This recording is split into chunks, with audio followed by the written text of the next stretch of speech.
लेनी पड़ती हैं, लेकिन मेरा मन जानता है मेरे दिल पे कोई चोट नहीं है। आपको अब भी विश्वास नहीं है ना गोपी जी? वो मेरे पापा हैं, हो सकता है उन्होंने मेरे बचाव के लिए सब कुछ किया हो, है ना? कोई बात नहीं, मैं आपकी बात मंदिर के पुजारी जी से करा देती हूँ। वो तो मेरे कोई नहीं लगते ना।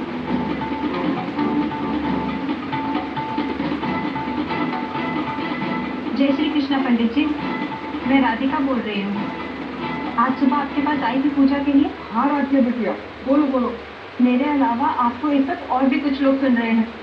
वो जानना चाहते हैं कि मैं सुबह कहाँ थी। अरे बिटिया, आज सुबह में तो तुम मेरे साथ मंदिर में थी। और मैं तुम्हारे मंदिर में जिस ब्रह्मी होने के लिए पूजा करा रहा था, वहाँ पे थे। तुमने जो तपस्या की है ना, उसका फल तुम्हें जरूर मिलेगा। अब भूखे प्यासे रहते इतना कठिन हवन करना सबके बस की बात नहीं है।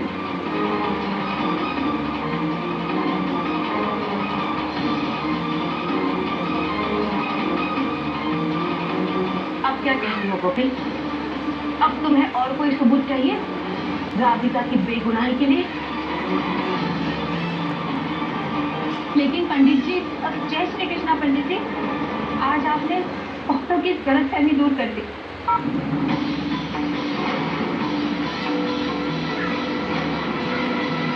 ये बेचारी बच्ची मेरे जग्गी के लिए तपस्या कर रही है और तुम गोपी इसे बदनाम करने की कोशिश कर रही हो। मैं किसी को बदनाम नहीं कर रही हूँ माता जी, मैंने खुद अपने आंखों से देखा इसे अपने बॉयफ्रेंड के साथ। बस गोपी, पाप लगेगा तुम्हें, पाप।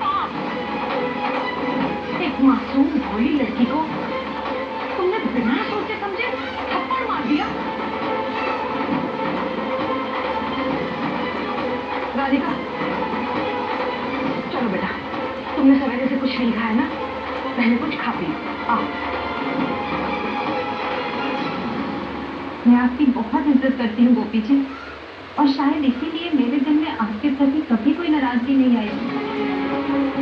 बस आपसे इतनी प्रार्थना है कि मेरे दिल में जग्गी जी के लिए जो प्यार है आप उसे देख पाए, ताकि आपको एहसास हो कि मैं जग्गी जी को कभी भी किसी भी तरह कुछ नहीं पहुंचा सकती। राधिका बेटा, ये सब छोड़ो, तुम चलो। चलो बेटा।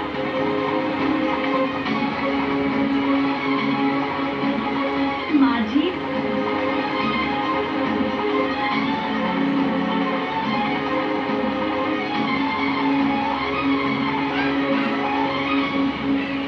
मुझे तो यकीन नहीं हो रहा गोपी जी ने मुझ पर ऐसा इल्जाम लगाया।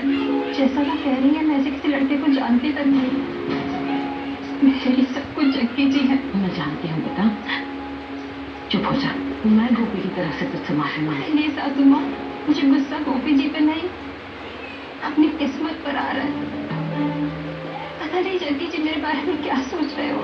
तू क्यों चिंता करती है? मेरा जग्गी इतना पागल नहीं है कि सच्चाई जानने के बाद भी वो गोपी की बातों पर यकीन करे। और अब तो राधिका सब कुछ आईने की तरह साफ है। मुझे सफाई देने की कोई जरूरत नहीं बेटा, मुझे तुझ पर भरोसा है। बस चल, अब तू हाथ धो ले, फ्रेश हो जा, मैं तेरे लिए कुछ खाने बुलाती हूँ, ठीक है?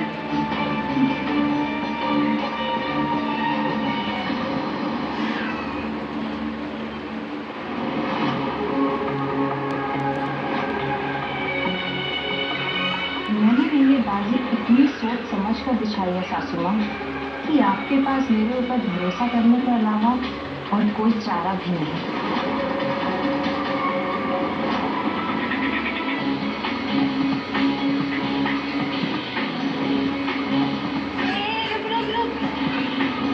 ये मंग्या सॉलिड लोचा हो गया रे। क्या हुआ रे? अरे वो गोपी है ना, उसने हमें दे लिया बे। अब क्या होगा? जल्दी कुछ सोचना पड़ेगा मंग्या, वरना ये गोपी घर जाके 100% मेरी चुगली करने वाली है। इससे पहले कि मेरे नाम का वारंट निकले, मुझे अपनी जमानत का बंदोबस्त करना होगा। लेकिन उस गोपी को रोकेंगे कैसे? अपने स्टाइल से। तू ऐसा कर, मंदिर जाके पुजारी को सेट कर, तब तक मैं पापा को समझाती हूँ। लेकिन एक चीज मानना पड़ेगा, तेरा दिमाग चलता ही बल्कि दौड़ता है। अब तू फटाफट दौड़ के जा, इससे पहले कि वो गोपी पापा को फोन करे। जा, चल निकल, चल।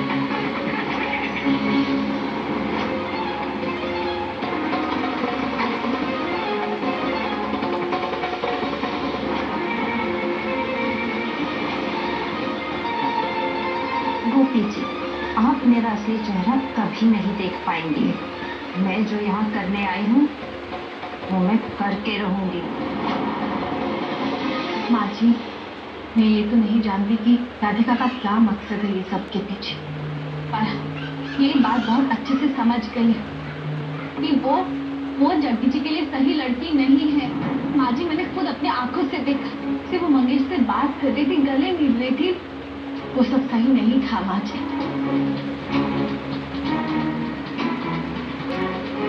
गोपी बहन भैया, बाल की खाल निकालने की आदत नहीं जाएगी इनकी।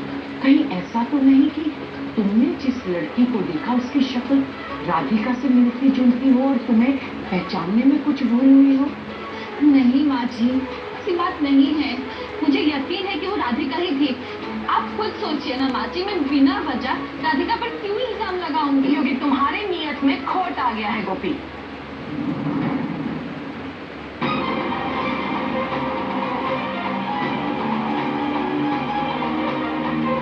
क्योंकि अब बात मेरी समझ में आ गई है कि तुम ये सब कुछ क्यों कर रही हो। जैसे जैसे मेरी जग्गी की शादी की तारीख नजदीक आ रही है, तुम्हारा मन बेचैन हो रहा है गोपी। तुम्हें ऐसा लग रहा है कि मेरे बेटे जैसा लड़का तुम्हारे हाथ से कहीं निकल ना जाए, क्योंकि मन ही मन तुम जग्गी से प्यार करने लगी हो। मास्टर जी,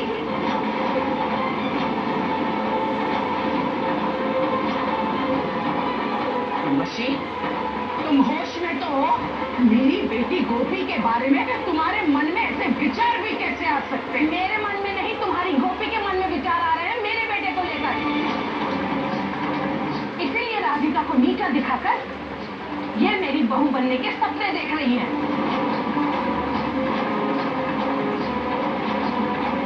उर्वशी, ये मत भूलो कि तुम्हारा बेटा जग्गी शादी के लिए राजी नहीं था। गोपी थी जिसने तुम्हारे बेटे जग्गी को शादी के लिए राजी करवाया। ये गोपी है जिसने जग्गी से वादा किया कि वो जग्गी के लायक जीवन साथी पसंद करेगी। इतना कुछ गोपी कर रही है और तुम मेरी बेटी गोपी पर ऐसा गंदा और झूठा आक्षेप लगा रही हो। ये मैं बर्दाश्त नहीं कर सकती। अगर आज गोपी राधिका के लिए कुछ कह रही है तो उसके पीछे उसका मकसद सिर्फ ये है कि वो जग्गी की भलाई चाहती है। अगर इसे सचमुच में जग्गी की चिंता होती ना तो राधिका पर हाथ नहीं उठाती है। ये सारे लक्षण सिर्फ और सिर्फ एक बात की तरफ इशारा करते हैं कि गोपी जग्गी से प्यार करने